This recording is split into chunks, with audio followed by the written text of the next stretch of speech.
भगवान राम के वनवास का। वनवास के समय। तो ये त्रेता युग का हुआ। त्रेता युग का ये शिवलिंग है जो आपको यहाँ पे दिखाई दे रहा है। त्रेता युग का शिवलिंग है, बहुत पुराना भगवान भोलेनाथ का मंदिर है। Hello guys, welcome back my channel @ सत सनातन ब्लॉग। मैं अंकित सिंह और मेरे साथ में है मेरे दोस्त हाय सर्वेश कुमार मिश्रा। ठीक है दोस्तों, हम लोग चल रहे हैं आज भगवान भोलेनाथ के दर्शन के लिए, तो बने रहिए प्लीज़ वीडियो में। और वीडियो के लास्ट तक हम लोग चलते हैं भगवान भोलेनाथ के, आपको दर्शन करवाएंगे।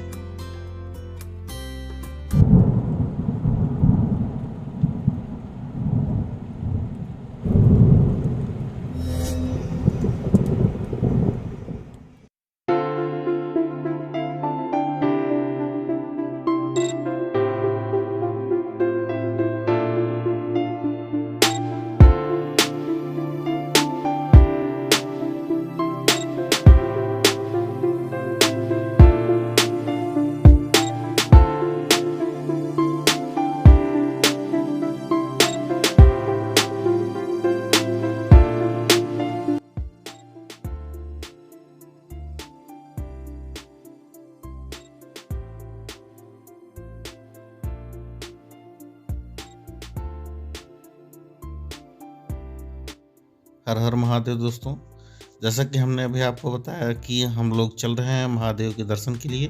तो दोस्तों हम लोग आ चुके हैं यहाँ पे बाबा जी के दर्शन के लिए, जो अभी बेलखरनाथ धाम के नाम से प्रसिद्ध है। ये कभी विल्वेश्वर नाम से प्रसिद्ध हुआ करता था। तो चलिए हम लोग बाबा जी के दर्शन करते हैं और आपको भी दोस्तों दर्शन करवाते हैं।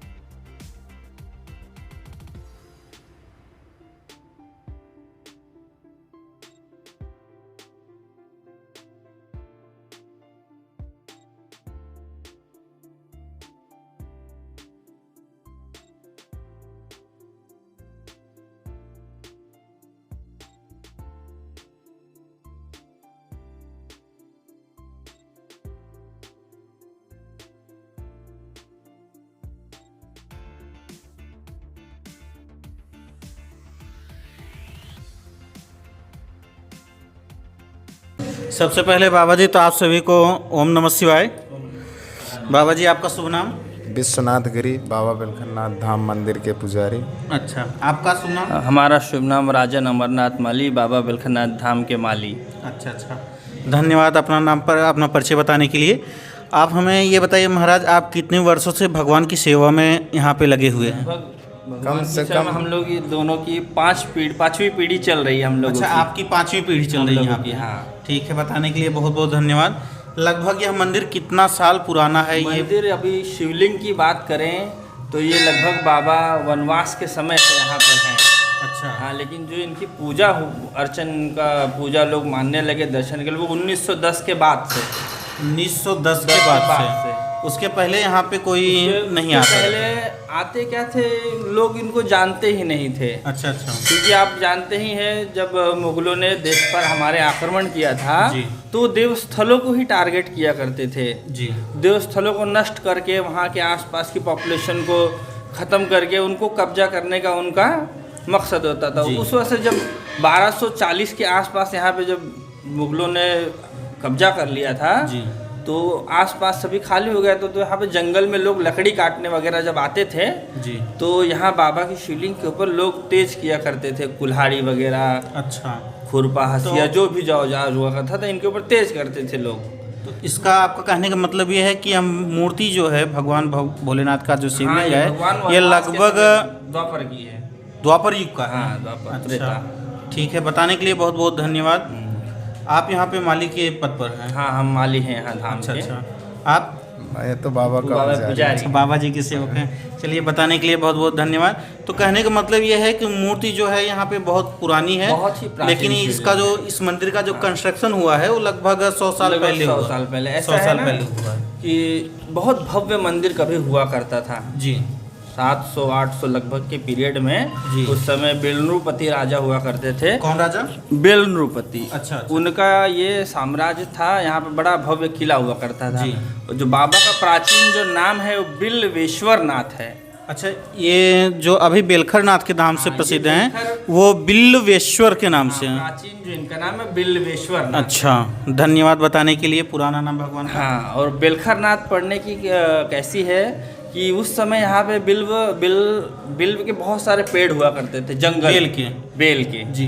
तो ठेठ भाषा में बेल कहा जाता है। तो जब मुगलों ने यहाँ पे आक्रमण करके सब नष्ट कर दिया था, बेल के पेड़ों को जला दिया था। जी। तो यहाँ पे जो क्षत्रिय हुआ करते थे दीक्षित वंश के, जी। उन्होंने शपथ ली जी। कि बेल के खर को उठा के, पत्ती जो सूखी जी, होती है जी, उसको जी। खर कहा जाता है। जी। बेल का खर। जी। वो खर लेके जब शपथ ली थी कि जब हम उनको यहाँ से मुगलों को हटा देंगे तो हम लोग बेलखरिया हो जाएंगे। अच्छा। और तब से वो बेलखरिया हो गए और हमारे बाबा बेलखर नाथ हो गए। बेलखर नाथ हो गए। हाँ। कौन से क्षत्रिय आपने बताया? दीक्षित वंश के। दीक्षित। हाँ, दीक्षित हैं। दीक्षित गोत्र के। दीक्षित नहीं, दीक्षित हैं। दीक्षित गोत्र, हाँ। उनका कौत्स गोत्र है। हाँ। उनका कौत्स गोत्र है, दीक्षित क्षत्रिय हैं वो। मैं भी दीक्षित क्षत्रिय हूँ। अब वो बेलखरिया हो गए। अच्छा अच्छा, कोई बात नहीं, मैं भी दीक्षित क्षत्रिय ही हूँ। अच्छा, ठीक है। बहुत बढ़िया सर, जान के खुशी हुई। तो यहाँ पे बाबा जी का जो इतिहास है उसके बारे में हमने तो जान लिया, लेकिन इनकी महिमा के बारे में थोड़ा सा आप लोग बताएंगे यहाँ पे। अब इनकी महिमा तो इतनी अपार है, जो भी मनोकामना भक्त लेकर के आते हैं वो सारी मनोकामना पूर्ण हो जाती है। चलिए ठीक है, बहुत अच्छी बात आपने बताई है। तो कहने का मतलब जो भगवान भोलेनाथ का यहाँ पे जो शिवलिंग स्थापित है वह द्वापर युग का है। शिवलिंग जो है के समय का है, भगवान राम के वनवास का। वनवास के तो समय। ये त्रेता युग का हुआ। त्रेता युग। त्रेता युग का ये शिवलिंग है जो आपको यहाँ पे दिखाई दे रहा है। त्रेता युग का शिवलिंग है, बहुत पुराना भगवान भोलेनाथ का मंदिर है। लेकिन इस मंदिर का, इस भगवान भोलेनाथ का जो नामकरण हुआ है बेलखर नाथ, वह यहाँ पे बेल के पौधों की संख्या अधिक होने की वजह से बिल्वेश्वर जो प्राचीन नाम जी है। बेलखर नाथ जी वर्तमान नाम है। ठीक है। तो आप सब ये जानकारी हमारे दर्शकों को देने के लिए बहुत बहुत धन्यवाद आप सभी को। ठीक है, तो क्या हम यहाँ पे सारे अन्य मंदिर को दिखा सकते हैं? बिल्कुल, सारे अन्य मंदिर दिखा लीजिए सब आराम से आप। बिल्कुल, सबसे प्राचीन जो यहाँ पे पुरानी मंदिर थी केवल बाबा की और एक छोटी सी हनुमान जी की मूर्ति पहले। तो बाकी सब 2000 के बाद जितनी बनी है मंदिरें सन 2000 के बाद बनी है। अच्छा। और इस बाबा के मंदिर बनने की भी बड़ी कहानी है। जब मैंने आपको बताया कि लोग इनके ऊपर खुरपा, हंसिया, कुल्हाड़ी वगैरह तेज किया करते थे, आज भी उसका निशान है बना हुआ। उसके ऊपर ऐसी थी कि लोग मतलब आँख भी बना हुआ है, दूर दूर से लोग आते थे इस पे तेज करने। तो एक लोग उस समय किसी को ये नहीं पता था कि ये भगवान भोलेनाथ का शिवलिंग है। अच्छा। तो लोगों ने मतलब कुछ लोग जब दूर आने की वजह से इनको खोदना शुरू किया। जी। जब यहाँ पे आसपास में खुदाई। हाँ, खोद करके पूरा दिन खोदे। जब अगले दिन आए तो बाबा उतने ही अंदर फिर थे। तो फिर तो बात फैली। तो यहाँ बगल में ओझा लोग का गांव है एक जी। यहाँ पर शिवहर्ष ओझा हुआ करते थे। अब उन्हीं के जब ओझा जी मतलब उनको स्वप्न आया कि ये बाबा की मंदिर है, शिवलिंग है, तो उसको मंदिर बनाया जाए। तो सब लोग गांव इकट्ठा होकर के लोग दिलीपपुर राजा के पास गए। अच्छा। उस समय राजा के देश आज़ाद नहीं हुआ था, सन 1910 की बात है ये, 8, 9, 10 की। तो लोग राजा के पास गए। राजा ने कहा ठीक है भव्य मंदिर बनाया जाए। तो राजा ने भाई भेजे, अपने मजदूर भेजे, सामान भेजा, मंदिर बनना आरंभ हुआ। लेकिन फिर वही कि अगले दिन सब साफ रहता था, मंदिर नहीं बन पाती थी। जितना मंदिर दिन में बना के जाते थे, हाँ, रात में तो सब अगले गायब दिन कुछ होता था। गायब रहता था। तो फिर वही ओझा जी को स्वप्न है कि इसमें आपकी 3 पीढ़ी लगनी है। तो उन्होंने अपने माता के हाथों शिलान्यास करवाया और भिक्षा मांग करके पूरे अपने जीवन भर पुत्र सहित मंदिर का निर्माण करवाया। आज हम लोग, आप सब लोग पूजा कर रहे हैं बाबा की। बताने के लिए बहुत बहुत धन्यवाद। तो हम अपने दर्शकों से एक अनुरोध और करेंगे कि भगवान यहाँ पे बेलखरनाथ धाम के अलावा, इसके पहले हमने एक भगवान चतुर्भुज धाम के बारे में आपको बताया था। वह मंदिर भी लगभग 2000 वर्ष पुराना बताया गया था। वहाँ पे वह मंदिर भी एक ही, वहाँ पे भगवान विष्णु का जो विशाल रूप है, जो द्वापर युग में भगवान श्री कृष्ण को दिखाए थे, ठीक है, विराट रूप, ठीक है, विराट रूप का एक मंदिर बना हुआ है। उसका हमने दिखाया था भगवान का, जो दर्शन करवाया था साक्षात। वहाँ पे भी उस मंदिर की खासियत ये है उस मंदिर में सिर्फ जो भगवान विष्णु की प्रतिमा है वो सिर्फ एक ही पत्थर से निर्मित है, और वहाँ के गांव वालों ने खुदाई करनी प्रारंभ की। लगभग 50 फीट खुदाई करने के बाद भी मंदिर के मूर्ति के सबसे नीचे तक नहीं पहुँच सके, तो उसी पे फिर से मंदिर बना दिया गया। तो ये तो भगवान भोलेनाथ का उससे भी प्राचीन मंदिर है। तो ये सब जानकारी देने के लिए बहुत बहुत धन्यवाद। और कुछ यहाँ के बारे में अगर जानकारी हो तो वो प्लीज़ हमारे दोस्तों को बताइए। बस जब से मेला लगने, अब तो तब से मेला लगने लगा। हर शनिवार यहाँ पर भव्य मेला लगता है। अच्छा। 1 महीना सावन में और तीसरे साल अधिक मास में 1 महीने का मेला चलता है जी। बाकी भक्त तो रोज ही आते हैं दर्शन करने। यहाँ पर सभी की मनोकामना पूर्ण होती है। जैसे जैसे लोगों ने मतलब अपनी मन्नत मांगी है उस तरह से यहाँ पे लोगों ने कार्य करवाया है। भूत समाज द्वारा गेट का निर्माण हुआ है जी। और वैसे धर्मशालाएं सब लोगों ने अपनी तरफ से, गोड़िया लोग ने, शर्मा लोग ने, विश्वकर्मा लोगों ने सब अपनी धर्मशाला। बाकी यहाँ पे ज़्यादा काम शिवाकांत ओझा के समय में हुआ था। अच्छा। बाकी यहाँ पर जो भी व्यवस्था देख रहे हैं हमारे बाबा बिलखनाथ धाम सेवा समिति चैरिटेबल ट्रस्ट के अध्यक्ष रमानाथ सिंह जी, वो इस समय यहाँ का कार्यभार मेला का सारा संभालते हैं। जी, बताने के लिए बहुत बहुत धन्यवाद। तो दर्शकों मित्रों, मैं आपसे ये कहना चाहता हूँ, ये जो आपके सामने भगवान भोलेनाथ का शिवलिंग है, यह त्रेता युग का है। भगवान जब राम जी वनवास जा रहे थे उस समय का है। आपको यहाँ पे भगवान भोलेनाथ का हम बहुत ही नज़दीक से आपको दर्शन करवाएंगे और यही उम्मीद करेंगे भगवान भोलेनाथ आप सबकी मनोकामना को पूर्ण करें। जो भी आपकी इच्छा हो मन में भगवान भोलेनाथ से मांग सकते हैं। यहाँ का एड्रेस मैं डिस्क्रिप्शन बॉक्स में आपको दे दूँगा। यहाँ पे जब आपकी इच्छा हो तो आप दर्शन के लिए आ सकते हैं, भगवान भोलेनाथ के दर्शन के लिए। तो दोस्तों चलिए चलते हैं, भगवान भोलेनाथ का दर्शन करवाते हैं आपको और नज़दीक से, और उसके बाद हम यहाँ पे बने हुए अन्य मंदिर और शक्तिपीठ के बारे में आपको दिखाएंगे और वहाँ के बारे में थोड़ी बहुत जानकारी भी आपको शेयर करेंगे। देखिए, जब रगड़ रहे थे उस समय पे, अच्छा, कुल्हाड़ी जब रगड़त रहे हैं, तो ये आप जो निशान देख रहे हैं यहाँ पे बताया ऐसा जाता है कि ये जो आप निशान देख रहे हैं बीच में, यहाँ पे ये जो निशान है, हाँ, तो ऐसा बताया जाता है यहाँ पे लोग अपने जो हथियार हुआ करते थे लकड़ी काटने का, उस पर धार देने का काम किया करते थे लोग। तो बाद में जब लोगों को ये पता चला कि भगवान भोलेनाथ का शिवलिंग है, तब यहाँ पे भगवान की प्रतिमा को कायदे से पूजन करने के लिए मंदिर निर्माण किया गया और अच्छे से पूजा करने की योग्य बनाया गया। दोस्तों, हमने आपको भगवान भोलेनाथ का दर्शन करवा दिया है। चलिए चलते हैं, अन्य जो यहाँ पे मंदिर बने हुए हैं उनका दर्शन करते हैं और आपको भी दर्शन करवाते हैं।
यहाँ पर जैसे कि दोस्तों आप लोग देख रहे हैं, हमारे बांके बिहारी पाले में बैठे हुए झूला झूलने का आनंद ले रहे हैं। खूब आराम से बैठे हुए हैं, अपने भक्तों को दर्शन दे रहे हैं। और ये उनकी राधा कृष्ण के साथ में जो बड़ी प्रतिमा स्थापित है।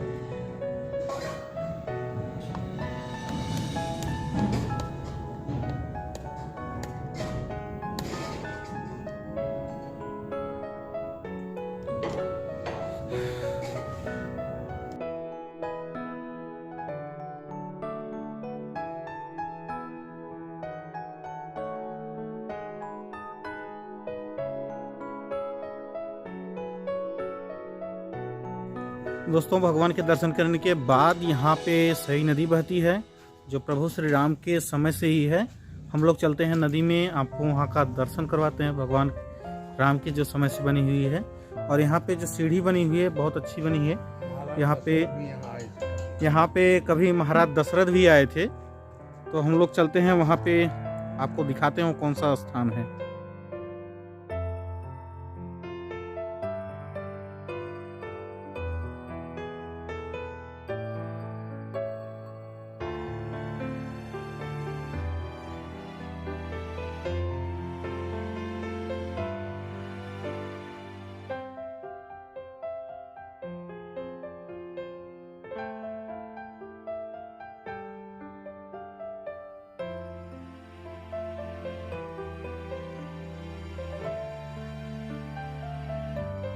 दोस्तों ये जो आपको सामने दिखाई दे रही है सई नदी है।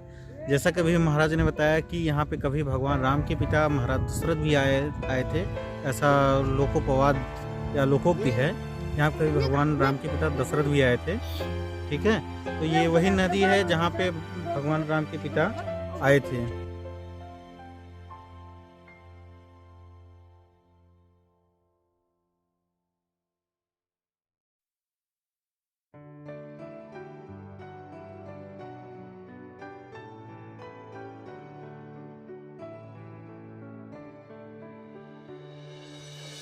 तो दोस्तों हम और हमारी टीम के जितने भी लोग हैं सब हमारे पीछे हैं। हम लोग यहाँ पे सई नदी में भगवान प्रभु श्री राम के पिताजी जो थे यहाँ पे कभी आए थे, ऐसा बताया जाता है। तो हम लोग उस तीर्थ स्थान पर आके दर्शन करके वापस हम लोग चढ़ रहे हैं। लगभग 150 से ज़्यादा यहाँ पे सीढ़ियाँ बनी हुई हैं, लगभग 200 फीट हाइट होगी यहाँ पे। तो दोस्तों आपको ये जगह कैसा लगा, इसके बारे में हमें कमेंट सेक्शन में बताइए। आज की यात्रा यहीं पे कंप्लीट होती है। हर हर महादेव, हर हर महादेव।